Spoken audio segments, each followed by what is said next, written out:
For as long as I can remember, I have always wanted to spend the majority of my time alone. Whether my parents forced me to go to some social event as a kid, or I voluntarily decided to go somewhere I knew would have a lot of people around, I always caught myself having the thought of, damn, I really wish I was alone watching YouTube right now. Regardless of this fact, I still managed to have some solid friend groups throughout my teenage years. But that was mostly because we went to the same school together and we would see each other almost every single day, which made it require much less effort on my end. When I'd go out to parties and gatherings, I was never the life of the party. Not even when I got heavily intoxicated, as I'd like to do practically every single weekend until I was 21. Pretty ironic now that I think about it. Being drunk was pretty much the only time where it felt like being around a lot of people didn't drain me. And in an effort to not embarrass myself if the attention of everyone was directed towards me, I tried to blend in as much as possible. I started to think that I might have an actual problem. Why could I only be sociable and fun when I was drunk? I wanted some answers, so naturally, I turned to the internet. And that's when I found the term introvert. At face value, this seemed like the answer. Introverted people are more shy, don't talk much, and tend to enjoy alone time more. There was nothing wrong with me, I was just an introvert. For a brief period of time, it gave me a sense of comfort knowing there were other introverts struggling with the same thing,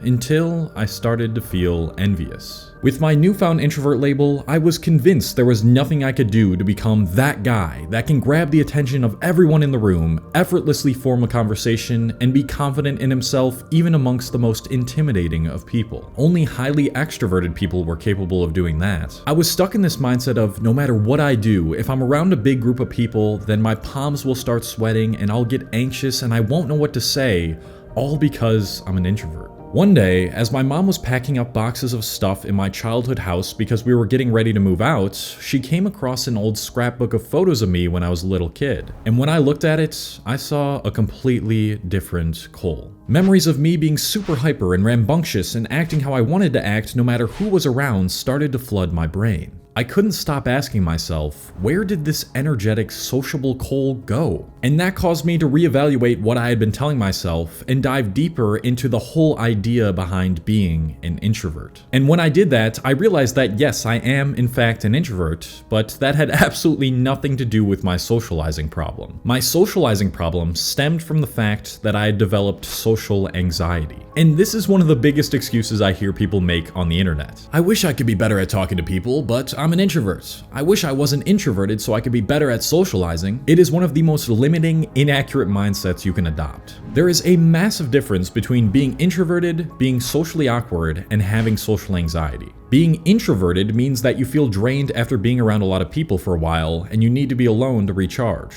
That's it. Being socially awkward is when you aren't very socially skilled. That is, you don't know what to say in a conversation despite trying, or how to pick up on social cues when you're engaging in a conversation. And having social anxiety is most of what I've described so far. Social anxiety can make you actively avoid social situations because the thought of being around people genuinely scares you. You know you'll panic and you're afraid of being humiliated. With that being said, introversion and social anxiety have almost nothing to do with one another. There might be some science to show that introverts instead of extroverts are slightly more susceptible to developing social anxiety, but that difference is probably minimal. Being an introvert is not your problem, and in fact, you might not be an introvert at all. You might have misdiagnosed yourself as an introvert if you don't actually feel recharged when by yourself, but rather you just feel safe. What you need to realize, and what I realized, is that even if you are an introvert, you can still be that socially confident person that knows how to engage people and grab everyone's attention, even if you don't have the biggest personality or like to speak a lot.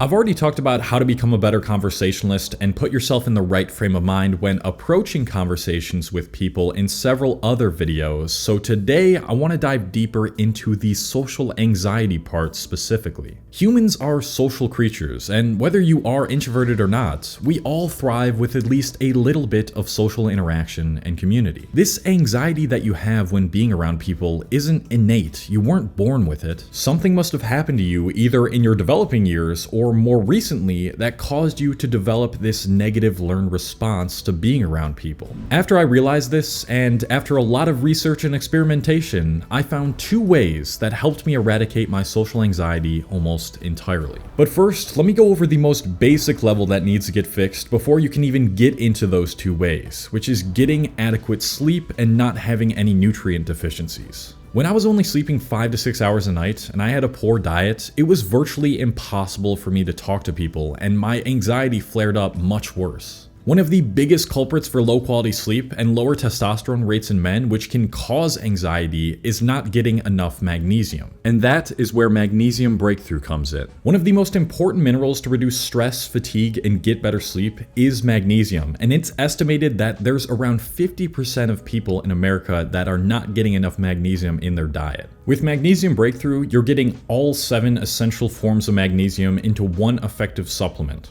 Most magnesium supplements fail because they're synthetic or they have preservatives in them, or they don't have all the 7 essential forms of magnesium. It has been shown in several studies that magnesium can keep your testosterone levels healthy, it can improve your sleep quality, and it reduces inflammation. And because of that, it makes dealing with social anxiety way easier. I think I've been taking Magnesium Breakthrough for at least 4 months now, and I take 2 before I go to sleep, and I have noticed that my sleep quality has improved, and because of that, I recover quicker and I have less stress and fatigue. So if you are interested in this critical supplement, you can go to magnesiumbreakthrough.com/Cole to get a 10% discount, or use the coupon code COLE10. And the link to that is in the description below. Thank you to Bioptimizers for sponsoring this video. So, the first part of this process after the most basic level is to reflect and identify what's going on through specific journal prompts. If you have bad social anxiety, you've probably asked yourself, why do I react this way at the very thought of going up to somebody? We need to uncover where this potentially started and become consciously aware of our thought patterns and bodily sensations when we start to feel ourselves getting socially anxious. First, I want you to think of a scenario in which your social anxiety flared up really badly.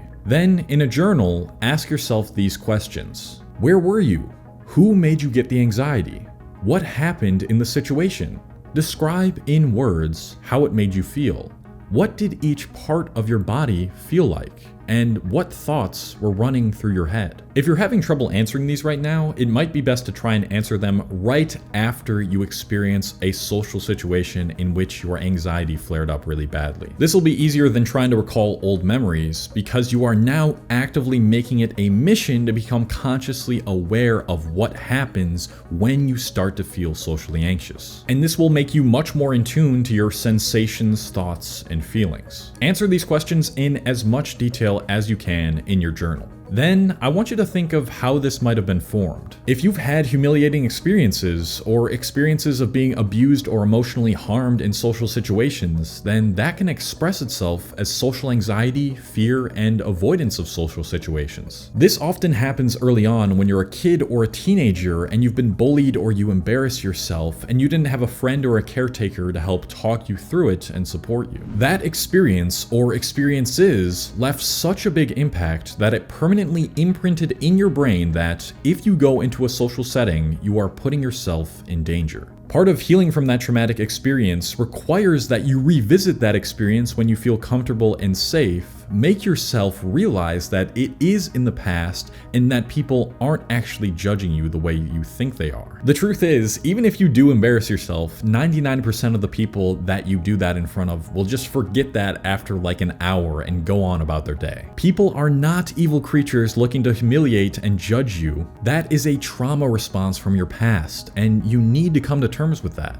Once you've reflected on these situations, you identify what sort of bodily sensations you're experiencing, and you know what your thoughts look like, you can then work on the second part of the process, gaining more control over your emotional brain. Essentially, you have to be able to convince your brain and body this traumatic social event was in the past and does not accurately represent the present. I am not in any actual danger. Even though I have this fear, I deeply and completely accept myself. I'm actually going to be making an entire mini video series on trauma and how to deal with it, so be on the lookout for that soon. But one of the fundamental solutions for healing trauma that actually applies here to social anxiety is to understand the 3 parts of your brain. The triune theory is this idea that our brain is split up into 3 parts. First, there's your reptilian brain, which controls your autopilot things like breathing, eating, pooping, and sleeping. The next is your emotional brain. This is people with social anxiety's biggest enemy. It is responsible for your emotions, memories, habits, and attachments. In people with social anxiety, this part of the brain is hyperreactive and sends a response throughout the body to prepare for danger when you're about to speak to someone or be around people. This is why we need to increase our ability to use the third part of our brain, the human brain or executive brain.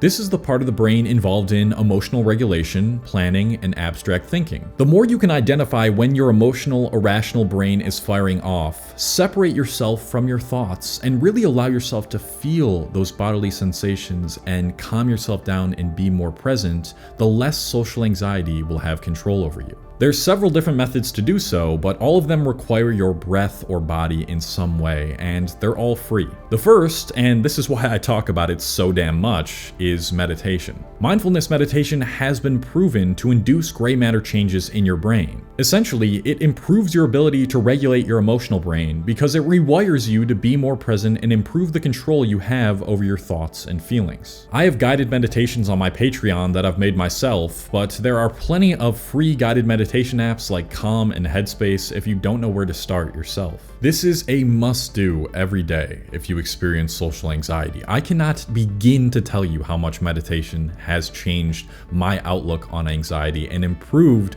my ability to just control my emotions and remain less stressed. The next option is yoga. Different parts of your body actually hold different emotions. Yoga allows you to tap into those parts of your body and release those emotions like stress and anxiety easier. I'll leave some links to some easy beginner yoga practices that you can do. The next thing you can try is what is called EFT tapping. This involves identifying the fear you have, which we already did, setting a level for how intense it feels, and going through a sequence of tapping different parts of your body while accepting yourself despite knowing you have a problem. It sounds ridiculous, I know, but it's quite similar to how yoga and meditation works in that it allows you to connect to the present more and become more aware of your automatic response to things. It's a lot more detailed than what I just briefly explained, so if you want to learn how to properly do it, I'll leave an article in the description. And the last thing you can do is this mind reframing technique that I learned while in therapy. What I learned is that all these bodily responses like sweating, adrenaline pumping, and your heart racing are actually the same exact response as when you are excited about something. So when you've established better activation of your executive mind through these practices, but you're still getting anxiety, you can tell yourself, I am not anxious, but rather I am excited to go and do this. And the same thing that caused you stress can now be a source for exhilaration. I think of all the times actually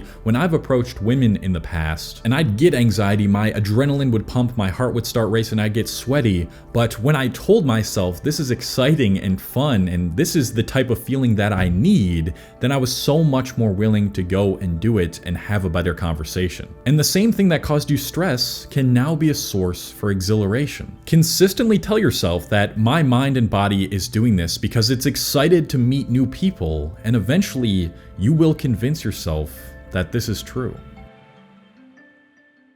Thank you to all my patrons on Patreon. If you don't know what this is, it is a platform separate from YouTube where I'm posting exclusive content and you can talk to me one-on-one over the phone on there. If you want to check that out, link in the description, patreon.com/ColeHastings. I know I mentioned that I've talked about being a better conversationalist in several other videos. I have a whole playlist that has all of those videos. Go binge watch this. It will help you a ton, and I'm signing off now. Love you guys. Hope it helped. Peace.